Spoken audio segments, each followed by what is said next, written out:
আসসালামু আলাইকুম আরহামাতুল্লাহি আবরকাতু। আওয়ামী লীগ, ছাত্রলীগ বা যুবলীগ যাদেরকেই বলা হয়, তারা কিভাবে আবার ক্ষমতায় আসে, কিভাবে আবার মাঠে নামে। দেখেন কাদের আশ্রয় এবং প্রশ্রয়ে আবার মাঠে নামতেছে। পিনাকি ভট্টাচার্য দাদা একটা পূর্ণ ভিডিও ছাড়ছে, এই কাদের আশ্রয়ে তারা মাঠে নামছে, কারা তাদেরকে আশ্রয় দিয়েছে, এবং সেই সাথে যাত্রাবাড়িতে যে 10,000 লোকের খাবার ব্যবস্থা করছে সেই সম্পর্কেও অনেক কথা বলছে। দেখেন পুরো ভিডিওটা, দেখে আপনাদের মতামত জানান। এবং যেই সমস্ত উপদেষ্টাদেরকে বানানো হয়েছে, এই উপদেষ্টারা কি আদৌ এক একটা কাজের যোগ্য, নাকি শুধুই বানানো হয়েছে উপদেষ্টা? দেখেন উপদেষ্টারা কাদের হয়ে কাজ করতেছে, উপদেষ্টাদের কাজ কি। যারা স্বৈরাচারী আমলে যারা অন্যায় করছে, অবিচার করছে, তাদের বিচার কেন এখনো হইতেছে না? তারা কেন এখনো প্রকাশ্যে ঘুরে বেড়াইতেছে? এগুলো উপদেষ্টাদের ব্যর্থ ছাড়া আর কিছুই না। তো আপনারা দেখেন পিনাকি ভট্টাচার্য দাদার ভিডিওটা, দেখার পরে আপনাদের মতামত জানান। ধন্যবাদ সবাইকে। সংবাদ, যাত্রাবাড়িতে সামাজিক জিয়াফত সফলভাবে সম্পন্ন হয়েছে। আসতে যে বলে আমার ছেলে যে ঘর থেকে বেরিয়ে গেল, তারপর আমার ছেলের লাশ হয়ে আমার ঘরে ফিরল। 2024 যেই বাংলাদেশ, সেই বাংলাদেশ ভবিষ্যৎ স্বৈরাচার বলে আর কোনো কিছু নাই। এখন যারাই স্বৈরাচারিতাকে তার রাজনীতির টুল বানাবে, তারাই হচ্ছে যে ধসে যাবে। দালাল 200টা কিছু ইন্ডিয়াতে আছে পলাতক, তারাই এটা বিভিন্নভাবে করানোর চেষ্টা করছে। তবে আমরা যতটুকু পারি, আমরা যদি সংঘবদ্ধ থাকি, ইনশাল্লাহ তারা বেশি দূর আগাতে পারবে না। এই যে ডেইলি স্টার, প্রথম আলো, বাংলাদেশকে জঙ্গিবাদ খোঁজা এবং ইসলামের বিরুদ্ধে যে অপপ্রচার, 2 সপ্তাহ আগে থেকে আমরা এটা হচ্ছে আমাদের প্রচারণা শুরু করছি এবং কি আমাদের কার্যক্রম শুরু করছি। কিন্তু গতকাল রাত থেকে আমাদের ডিরেক্ট আমরা যেখানে রান্না করব, এই রান্নার প্রসেসিং সব কিছু গতকালকে থেকে শুরু হয়েছে। অসহায় যারা আছে, দুস্থ যারা আছে, সবার জন্য এখানে কোনো ভেদাভেদ নেই। আমরা এখানে আমাদের ভারতীয় আগ্রাসন রুখে দিতে হবে বাংলাদেশ থেকে, এটা আপনারা দেখতে পাচ্ছেন। আমরা ভারতীয় আগ্রাসন ইতিমধ্যেই এই বাংলাদেশের মধ্যে বিভিন্ন জায়গায় বিস্তার করে আছে। এগুলোকে আমরা এখন আমরা জুলাই বিপ্লবের পরও এগুলোকে আমরা বাংলাদেশ থেকে রুখে দিতে পারিনি। সেই সাথে আমরা প্রথম আলো এবং ডেইলি স্টার এই দুইটার যারা মাহফুজ আনামার মতি আছে, এদের আমরা পদত্যাগ চাই। যে প্রত্যেকটা নিউজের মধ্যে জুলাই বিপ্লবের নিউজগুলো, সবগুলো নিউজের মধ্যে দেখছেন আপনারা যে আমাদেরকে খুনি, আমাদেরকে বিভিন্ন ট্যাগ লাগিয়ে, বিশেষভাবে যখন কোনো হুজুররা কোনো হুজুরদের ব্যাপারে নিউজ করা হতো, সেই নিউজের মধ্যে তারা জঙ্গি ট্যাগ লাগিয়ে দিত। যাত্রাবাড়ির প্রতিরোধ যোদ্ধাদের সম্মানে জিয়াফত এবং 10,000 মানুষকে খাওয়ানোর আয়োজন করা হয়েছিল। 10,000 মানুষ খাইছে। যাত্রাবাড়ি ছিল আমাদের জুলাই আগস্ট বিপ্লবের লেনিনগ্রাদ। তাই যোদ্ধা আর শহীদ পরিবারের সম্মানে এই সেলিব্রেশন, র্যালি হয়েছে, গান হয়েছে, আতশবাজি পোড়ানো হয়েছে, খাওয়া দাওয়া তো হয়েছেই। 10,000 লোককে খাওয়ানো হয়েছে সারাদিনে। তারপরে অনেক খাবার বেঁচে গেছে। এলাকার মাদ্রাসাগুলোতে দেওয়া হয়েছে খাবার। আমি অবাক হইলাম, 10,000 মানুষ তো কম না, তারপরেও খাবার বাঁচে কেমনে? আয়োজনে যারা ছিল তারা বলছে খোদা তাআলা বরকত দিছে। হয়তো দিচ্ছেন। যারা দান করছেন আমি তাদের কাছে কৃতজ্ঞতা জানাই। আধার প্রদীপ ফাউন্ডেশন বাংলাদেশ টিম কাজে সাহায্য করছে, তাদেরকেও আমি কৃতজ্ঞতা জানাই। পর্যটন কর্পোরেশনের শেফরা হিসাব বিনা পারিশ্রমিকে রান্না করে দিয়ে গেছেন, পর্যটন কর্পোরেশনকে আমাদের কৃতজ্ঞতা। শহীদ পরিবার যারা আসছেন তাদের কাছে কৃতজ্ঞতা। পুলিশের তরফে নিরাপত্তার জন্য ব্যবস্থা করা হয়েছে, উনারাও শহীদ পরিবারের পাশে বসে খাইছেন। এক অপূর্ব দৃশ্য। এইভাবেই অবিশ্বাস আর সন্দেহ কাটবে। আইজিপি সাহেব নিজে ফোন করে খবর নিছেন, উনারাও আমাদের কৃতজ্ঞতা। এত বড় আয়োজন আমরা করতে পারবো এটা আমরা ভাবি নাই, কিন্তু হয়ে গেল, খোদা তাআলা মিলাই দিলেন। আমি খালি ভাবতেছি খাবারে এমন বরকত আসলো কিভাবে। আমাদের এরপরের জিয়াফত রামপুরায়, আমরা তারিখ দেব তাড়াতাড়ি। রামপুরার ভাই বোনেরা রেডি হন। এইবার আসেন আসল আলাপে, গুপ্ত হত্যা নিয়ে আলাপ করি। আপনারা শুনছেন এর মধ্যে সারা দেশে গুপ্ত হত্যা হইতেছে, ছাত্ররা মারা যাইতেছে বেঘরে। কয়েকজন মারা গেছে, কেউ মার খেয়েছে, কেউ হত্যার হুমকি পাইছে। ফেসবুকে লাইভে প্রকাশ্যে আওয়ামী লীগের অমি রহমান পিয়াল হত্যার নির্দেশ দিচ্ছে। শোনেন, আমাদের এই জয় বাংলা, আমি মনে করি এই জয় বাংলার এক্সটেনশন হতে হবে ওই রকম দালালদের হত্যা করা। যে লোকগুলো আমাদের এই মেটিকুলাস প্ল্যান বলে একটা, মানে কি বলে, গেট ব্যাক বাংলাদেশ বইলা ইস্ট পাকিস্তানের দিকে ফেরত দিচ্ছে, মানে 54 বছর আগে নিয়ে যাচ্ছে। এদের বিরুদ্ধে লড়াই করতে হবে এবং দ্যাট ইজ একেবারে খুঁজে প্রতিটা গ্রামে, প্রতিটা মহল্লায় এই দালালদের হত্যা করা হলো গিয়া মিশন হওয়া উচিত। দ্যাট উইল মেক এ মুক্তিযোদ্ধা। এবং এই মুক্তিযোদ্ধার প্রথম কলেমা হচ্ছে Joy Bangla. That is the campaign we are doing. Swiss আইনে, ইউরোপিয়ান আইনে এটা অপরাধ, চরম অপরাধ। আমরা জানতে চাই বাংলাদেশের পররাষ্ট্র মন্ত্রণালয় কি করছে এটা নিয়ে। আমরা প্রকাশ্য বিবৃতি চাই। আমরা চাই পররাষ্ট্র দপ্তর সুইস অ্যাম্বাসাডারকে ডাইকা ভিডিও দেখাক সাবটাইটেল দিয়া, জানতে চাক তোমরা কি করছো। সুইজারল্যান্ডের বাংলাদেশি ডায়াসপোরা আপনাদের ট্যাক্সের পয়সায় তারা ভাতা দেওয়া হয়, সে আরেকটা দেশে সেই সুইজারল্যান্ড থেকে হত্যার হুমকি দিবে। ছাত্ররা মিছিল করতেছে, নিরাপত্তা চাইতেছে, কিন্তু ছাত্ররা কেন অমির রহমান পিয়ালের এই প্রকাশ্য হত্যার নির্দেশের বিরুদ্ধে পররাষ্ট্র মন্ত্রণালয় কি করছে তার জবাব চায় নাই। যাই হোক, আসেন আমরা দেখি হামলাগুলো কারা করতেছে। আমি মনে করি না যে অমির রহমান পিয়ালের হুমকিতে বাংলাদেশে কেউ কিছু করবে। ওই ক্ষমতা ওই হেডম অমি পিয়ালের নাই। রাজনীতিতে এইসব ভাব নিতে হয়, সে নিছে। এই ভাব ওর পশ্চাতে হামদায় দিতে হবে, সেটা পররাষ্ট্র মন্ত্রণালয় করুক, না করলে আমরা দেখব।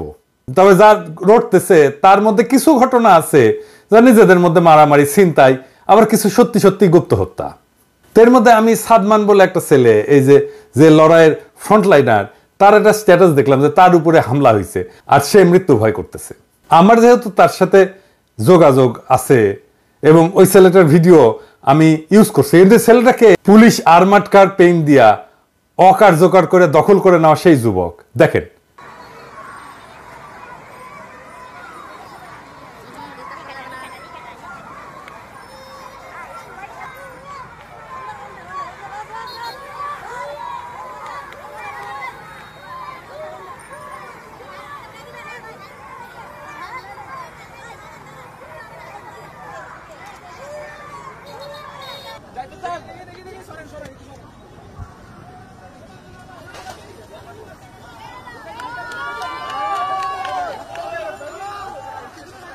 তারে পিটানোর একটা ভিডিও দেখলাম, এই বীর বিপ্লবের 4 মাসের মাথায় মাইর খাইতেছে, এটা দেখাও যন্ত্রণা। যাই হোক, ওর সাথে কথা কইলাম, সে বলল বিস্তারিত, সেটা আপনারা ভিডিওতেই দেখেন, শুনেন। আসসালামু আলাইকুম, আমি সৈয়দ সাদমান সাকিব, আমি ইউল্যাবের একজন স্টুডেন্ট। গত 1 ডিসেম্বরের যে একটা ঘটনা ঘটে, আমার উপরে কিছু বড় ভাইরা, আসলে আমার ইউনিভার্সিটির সিনিয়র বড় ভাই তারা, তো তাদের সাথে বাকবিতণ্ডা এবং একটু ভুল বোঝাবুঝির কারণে আমাদের মধ্যে একটু রেষারেষি হয় এবং মারামারির পর্যায়ে চলে যায় বিষয়টা। তো সেই জায়গা থেকে আসলে অনেক ঘটনা অনেক দিকে চলে যায়, অনেকে অনেকভাবে জিনিসটাকে মিস ইন্টারপ্রেট করা শুরু করে। কয় তারিখ? 20 তারিখ। আজকে 20 তারিখ আমরা সবাই একত্রিত হয়েছি বিষয়টার সমঝোতার দিকে কিভাবে আগানো যায়, কিভাবে জিনিসটা মিউচুয়াল করা যায়, সেজন্য আমরা আজকে একত্রিত হয়েছি। এখানে কিছু বিষয় আসলে আসছে, সেটা হচ্ছে 1-2 দিন আগে আমি একটা পোস্ট দিয়েছিলাম। তো এই পোস্টের কারণে হয়তো বা অনেকে ভাবতেছে যে তারা ছাত্রলীগ, যেটা আসলে কতটুকু সত্য কি মিথ্যা সেটা কেউই বিচার করতেছে না। আসলে এমন কিছুই না, আমরা সবাই ইউল্যাবের সাধারণ ছাত্র এবং আমরা প্রত্যেকেই আন্দোলনে সক্রিয়ভাবে অংশগ্রহণ করেছিলাম। এবং হয়তোবা হইতে পারে যে এই ঘটনার প্রেক্ষিতে বাইরের অনেক থার্ড পার্টি বা হচ্ছে যারা আসলে ছাত্রলীগের সাথে জড়িত, তারা এই ঘটনাটার সুবিধা নেওয়ার চেষ্টা করতেছে। তা আমি বলবো আপনারা এই ঘটনায় কান দিবেন না। এবং আরেকটা বিষয় যেটা, যে যখন আসলে আমাদের মধ্যে ঝামেলাটা হয়, সেখানে তাদের কাছে একটা ইনফরমেশন আসে, সেই ইনফরমেশনের ভিত্তিতে আসলে তারা আমার সাথে রাগারাগি করে বা মারপিটের পর্যায়ে যায়। তো এই বিষয়ে আমি একটু অনুরোধ করবো বড় ভাই যারা ছিলেন ওই ঘটনার সময়, আসলে চাঁদাবাজির বিষয়টা একটা এলিগেশন আসে সাধারণ শিক্ষার্থীদের কাছে, যে হচ্ছে যে একটা চাঁদাবাজের একটা এলিগেশন আসে, কিন্তু এটা আসলে যাচাই করে দেখা হয়েছে এটা আসলে কোনো ভিত্তিহীন, এটার কোনো ইয়া নাই, এটার সাথে কোনো সম্পৃক্ততা নাই। আমাদের শ্রদ্ধেয় বড় ভাই যে তারেক মনোয়ার ভাই, উনি সদস্য সচিব মোহাম্মদপুর থানা নাগরিক কমিটি, তো ভাইয়া নিজে থেকে আসলে বিষয়টা সমাধান, নিজে দাঁড়িয়ে থেকে বিষয়টা সমাধান করে দিয়েছে। এখন থেকে আমরা যেটাই বলবো, আমরা সবাই আসলে ইউলেবিয়ান, আমাদের মধ্যে কোনো ভেদাভেদ নাই। ভাই নিজে থেকে বিষয়টা আসলে প্রবলেমটা পুরো সলভ করে দিয়েছে। সবাইকে ধন্যবাদ। তার মানে পুরাটাই ভুল বোঝাবুঝি, দুই পক্ষে আন্দোলনের শক্তি। এখন যারা মারছে তাদেরকে বলি, মারপিট পর্যন্ত যায় কেন ভাই? এখন বলতেছো যে চান্দার অভিযোগ সত্য না, তাহলে মারতে গেলা কেন? সত্য মিথ্যা যাচাই না করে কাজ করবা না, কেউ না, কোথাও না। এরপরে কিন্তু মাপ চাইয়া পার পাবে না, নিজেরা নিজেরা মিউচুয়াল করে নিতে পারো, কিন্তু মাপ চাইয়া পার পাবে না। আমি ধরবো। আরেকটা টার্গেট কিলিং এর খবর অ্যানালাইসিস করলাম একজন সমন্বয়ের অনুসন্ধান থেকে দেখি। নর্থ সাউথ বিশ্ববিদ্যালয়ের শিক্ষার্থী বইলা খবর উঠছিল এবং দেখা গেছে সে দেখছে যে নর্থ সাউথ বিশ্ববিদ্যালয়ের কেউ না, হয়তো ব্র্যাক বিশ্ববিদ্যালয়ের প্রাক্তন শিক্ষার্থী হইতে পারে, তবে এখনকার ছাত্র না। এই সমস্ত জিনিসগুলো আরো নিশ্চিত হয়ে ঘটনার গভীরে যে দেখা দরকার যে আসলেই কি ঘটতেছে। আবার বলতেছে 3 দিন আগের এআইইউবি শিক্ষার্থী ঘটনায় টার্গেট কিলিং এর শিকার বলে ছড়ানো হয়েছে। পুলিশ ইতিমধ্যেই হত্যাকারীকে আইনের আওতায় নিয়ে আসছে। পুলিশের বক্তব্য অনুযায়ী হামলাকারীর বিরুদ্ধে ছিনতাইয়ের 9টি মামলা করা আছে। সুতরাং হামলাকারী ছিনতাই রিলেটেড কারণে এই ঘটনা ঘটাইছে বলে অনুমান করা যায়। তৃতীয় ঘটনা স্টেট ইউনিভার্সিটির শিক্ষার্থী, এখানে ছড়ানো হয়েছে যে ভারত বিরোধী পোস্টের জন্য হয়তো তাকে টার্গেট কিলিং করা হয়েছে তার ফেসবুক পোস্ট দেখা, কিন্তু এটা নিতান্তই ছিনতাইয়ের ঘটনা এবং ছিনতাইকারী হত্যাকারী ধরাও পড়ছে। তো ছাত্রলীগের হামলা কিন্তু আছে। কিছুক্ষণ আগে খবর পেলাম আশুলিয়া ছাত্রদল নেতাকে কুপায় হত্যার চেষ্টা করা হয়েছে। টার্গেট কিলিং বা গুপ্ত হত্যা হচ্ছে বলে আমি মনে করি। আওয়ামী লীগের ইতিহাস তাই বলে, তারা সব সময় ইতিহাসে করে আসছে। আওয়ামী লীগের খুন, জখম, হত্যা, সন্ত্রাসের সক্ষমতা আছে, তাদের সেই ক্যাডার বাহিনী আছে, অস্ত্র আছে এবং তাদের সেই নির্মমতা আছে, সেই বর্বরতা আছে। এটারে ছোট কইরা দেখবেন না, সে আগেও এটা করছে। তবে আরো কয়েকদিন লাগবে এটার প্যাটার্ন বুঝতে। খুব সম্ভাবনা আছে আওয়ামী লীগ অর্থাৎ তার গণসংগঠনগুলা, পুলিশ, আনসার, ছাত্রলীগ, বিজেপি, এনএসআই, আর্মির মধ্যে থাকা তাদের লোকজন এবং ইন্ডিয়ান নানা ধরনের এজেন্টরা এই অপারেশন চালাচ্ছে বলে আমি মনে করি। আওয়ামী লীগ কিভাবে প্রতিহিংসা নেয় তার একটা ঘটনা আপনাদেরকে বলি। 1974-এর দুর্ভিক্ষে বাসন্তীর একটা আইকনিক জাল পড়া ছবি ছাপা হয় ইত্তেফাকে। সেরা জালটা গায়ে জড়ায় কলার থোর সংগ্রহ করতেছে অনাহারী বাসন্তী, তার পাশে দুর্গতি নামের ছিন্ন জাল পড়া বাসন্তীর বোন। ইত্তেফাকে ছাপা হওয়ার পরে সারা দুনিয়া চমকায় যায়। এটাই মুজিব শাসনের পতন নিশ্চিত করে। এই ছবিটা গায়েব করে দেওয়া হয়েছিল। আমি মূল ছবিটা খুঁজে বের করে রেস্টোর করে স্বাধীনতোত্তর বাংলাদেশ বই যুক্ত করছি। এই ছবির চিত্রগ্রাহক আফতাব আহমেদকে শেখ মুজিব হত্যার পটভূমি তৈরি করে দায় অভিযুক্ত করে আওয়ামী লীগ। এই ছবির চিত্রগ্রাহক আফতাব আহমেদ, তার পরিণতি কি হয়েছিল জানেন? 2013 সালে নিজ বাসায় রহস্যজনকভাবে খুন হয়, বলা হয় ডাকাতি। বাসায় একাই থাকতেন। এটা কি খুব স্বাভাবিক ঘটনা বলে মনে হয়? সব খুনেরই মোটিভ থাকে। এই খুনের মোটিভ প্রতিহিংসা। আওয়ামী লীগ প্রতিহিংসা পরায়ণ একটা দল। এইটা শুধু আমার কথা না, মুরব্বী মির্জা ফখরুলেরও কথা। শেখ মুজিবের উৎখাতে যারা জড়িত ছিল তাদের সন্তানদের পর্যন্ত হত্যা করছে। আফসানার ঘটনা আমি একটা এপিসোড করছি। এটাই হাসিনা চালায় যাবে। হাসিনার পলায়নের প্রতিশোধ হাসিনার দলের গুন্ডারা নিবে। অনেকেই মনে করে একটা বেটার আওয়ামী লীগ তৈরি হলে খারাপ না, হয়তো সোহেল তাজগিরের একটা বেটার আওয়ামী লীগ তৈরি হবে। আপনারা আমার বই পড়েন নাই? হাসিনা ছাড়া কেউ আওয়ামী লীগ করতে চাইলে আওয়ামী লীগের গুন্ডারা এটা হইতে দেবে না, পিটায় ঠান্ডা করে দেবে নিজের দলের লোকদেরই। আর আওয়ামী লীগ তো প্রকাশ্যে দাপটের সাথে ঘুরে বেড়াইতেছে। এই যে দেখেন হেলমেট মাথায় হাতে থাকা এই সন্ত্রাসীর হাতে একাধিক ছাত্র খুন হয়েছে। এর নাম গোলাম সাদমান জনি, যুগ্ম সাধারণ সম্পাদক চট্টগ্রাম মহানগর ছাত্রলীগ। আশ্চর্যের খবর হইল বুদ্ধিজীবী দিবসে রায়ের বাজার বদ্ধভূমিতে শ্রদ্ধা জানাইতে গেছিল এই পোলা। এরা ফিরে আসছে কাদের শক্তিতে? আমি একটা জরিপ করছিলাম, প্রায় 5 লাখ লোক ভোট দিছে। 77% লোক বলছে বিএনপির আশ্রয় প্রশ্রয়ে ফিরছে এরা। তাহলে এখন কি করণীয়? এইভাবেই মাইর খেয়ে যাবে আমাদের ছেলেরা? ছাত্রদের এবং জুলাই আগস্ট বিপ্লবের সকল বিপ্লবী শক্তিকে রক্ষা করতে হবে। এটা আমাদের একমাত্র প্রধান কর্তব্য এখন। যদিও কিছু বিজ্ঞজন এটারে বিপ্লব বলতেই নারাজ। তাদের যায় বলেন না এই রক্তপাত কিভাবে বন্ধ হবে? আমরা নাকি অরাজকতা করি। বিশেষ করে আমার নামে কি বিপুল ঘৃণা চড়ানো হয়েছে দিনের পর দিন, কতদিন ধরে দেখছেন তো। আমি নাকি অরাজকতা করতেছি। আমার নাম দিছে এনার্কি ভট্টাচার্য। চিন্তা করেন, নাম হয়ে গেল আমি নাকি মব উস্কাইতেছি। বিপ্লবী জনতা হয়ে গেল মব। ক্ষমতা পেয়ে গেছে তো মাদারবোর্ড সুশীলদের এখন বিপ্লবী জনতার দরকার নাই, তারা এখন নিছকই মব। এই বাঙ্গু সুশীলদের মাইর না দিলে এটা সোজা হয় না। 3টা জিনিস কাজ করে এদের জন্য। মাইর, 3rd ডিগ্রি মাইর একেবারে, গাই অথবা সারদা একাডেমির ঘোড়া দিয়া গোয়া মারাবেন, ঠিক হয়ে যাবে এগুলা। এই যে এটারে বিপ্লব বললো না, সেই জন্যই এই বিপ্লবটাকে বিপ্লব বলে গঠন করা গেল না কিছু মাদারবোর্ডের জন্য। যে কোনো বিপ্লবের পরে পুলিশ, আর্মি বা মিলিশিয়া তৈরি হয় বিপ্লবী শক্তিকে দিয়া। এমনকি শেখ মুজিব করছে শেখ মুজিব রক্ষী বাহিনী তৈরি করছে, মিলিশিয়া বাহিনী তৈরি করছে মুজিব বাহিনী দিয়া। আমি 21শে আগস্ট ছাত্রদের দিয়ে মিলিশিয়া তৈরি করতে লিখছিলাম, বলছিলাম যেই পুলিশ চলে গেছে এদের ফেরায় আনার কোনোই দরকার ছিল না। পাড়ায় মহল্লায় 18 থেকে 28 বছর বয়সীদের দিয়া আইন শৃঙ্খলা রক্ষা কমিটি বানাইতে হইতো, তারাই আইন শৃঙ্খলা রক্ষা করত।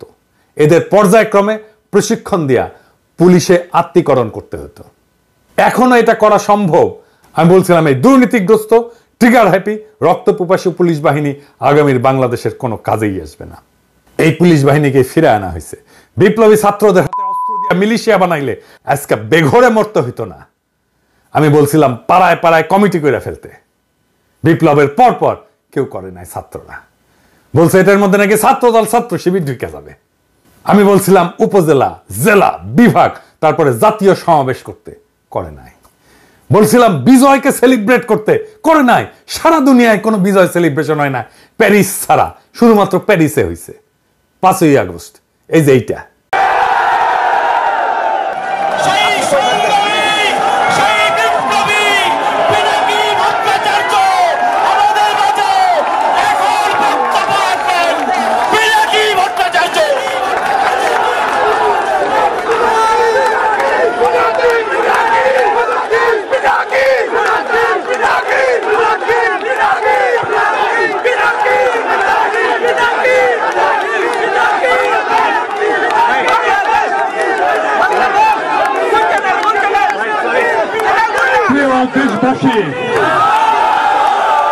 বলছিলাম ছাত্র সংসদ নির্বাচন করে ফেলতে, করে নাই। বলছিলাম স্থানীয় সরকার নির্বাচন করে ফেলতে, করে নাই। পুরা বিপ্লবী শক্তি অসংগঠিত হয়েছে দিনে দিনে ক্রমাগত, আর আওয়ামী লীগ সংগঠিত হয়েছে। এই গুপ্ত হত্যা চালাবে আওয়ামী লীগ, বিপ্লবী শক্তিকে টেরোরাইজ করতে, নিশ্চিহ্ন করতে, মাঠ থেকে সরাই দিতে। রাজনীতি কোনো সুশীল কাজ না, লড়াইয়ে রক্ত দিতে হয়, বিজয় রক্ত দিয়ে রক্ষা করতে হয়। এই প্রসঙ্গে একটা গল্প বলি, আমার নিজের গল্প। মেডিকেল কলেজে ফার্স্ট ইয়ারের ছাত্র, কমিউনিস্ট পার্টিতে জয়েন করছি। কমিউনিস্ট পার্টির যেটা প্রথম ধাপ, ওইটা বলে হচ্ছে গ্রুপ মেম্বার। তো সেই ধাপে আছি, গ্রুপ মেম্বারদের ট্রেনিং দেওয়া হয়, নানা পড়াশোনা করানো হয়, নানা বিষয়ের পার্টি কালচার টালচার ট্রেনিং দেওয়া হয়। এর মধ্যে পড়ানো হইতেছে পার্টির ইতিহাস, সংগ্রামের ইতিহাস, পড়ানো হলো ইলামিত্রের ইতিহাস, নাচলের ইলামিত্র। সাঁওতাল বিদ্রোহ করছিল, কিভাবে লড়াই করলো, কিভাবে নির্যাতিত হলো, সেই নির্যাতনের মর্মস্পর্শী ঘটনা বলা হইতেছে, যে ইলামিত্রের মধ্যে গরম ঢুকায় দেওয়া হয়েছিল। এবং এই মর্মস্পর্শী বর্ণনা শোনার সময় গাছিরা উঠছে, মনে হয়েছে মাইরা ফেলি ওই দারোগারে। তো এই দারোগা কাজ করছিল, আমি জিজ্ঞেস করলাম ওই দারোগারে কেন খাইয়া দেওয়া হলো না? সবাই হারে করে উঠলো, বলে এই ধ্বংসাত্মক কথাবার্তা। আমি কইলাম যে এটাই রাজনীতি। যদি দারোগাকে খাইয়া দেওয়া হতো, আগামী 50 বছরে কেউ কমিউনিস্টদের বিরুদ্ধে মাথা তুলে তাকানোর সাহস করতো না। বিপ্লবের পরে যারা গান্ধী হইতে গেছিল, তারাই আজকের এই পরিণতির জন্য দায়ী। তাদেরকে ধরবেন, মিছিল করতেছেন তাদেরকে ধরেন। এখনো সময় আছে, বিপ্লবীদের মিলিশিয়া গড়ে তোলেন। একমাত্র এইভাবে প্রতি বিপ্লবী সন্ত্রাস রুখে দেওয়া সম্ভব। এই সরকারের কাছে নিরাপত্তা চায়েন না, সরকারকে বাধ্য করেন মিলিশিয়া বাহিনী তৈরি করতে ছাত্রদের দিয়া। বিপ্লব রক্ষা আর আক্রমণ ঠেকানোর আর কোনো রাস্তা নাই, প্রচুর উদ্বৃত্ত অস্ত্র থাকে, তাই দিয়া মিলিশিয়া বানানো সম্ভব। যদি কেউ দায়িত্ব নিতে না চায়, আমারে দায়িত্ব দেন, অথরিটি দেন, 3 মাসে মিলিশিয়া বাহিনী বানায় দিয়ে আসবো বাংলাদেশে। সলিউশন দিয়ে দিলাম, সরকারকে বাধ্য করেন। এভাবে বিপ্লব শুধু না, বিপ্লবীদের জীবন রক্ষা পাবে। ইনকিলাব জিন্দাবাদ।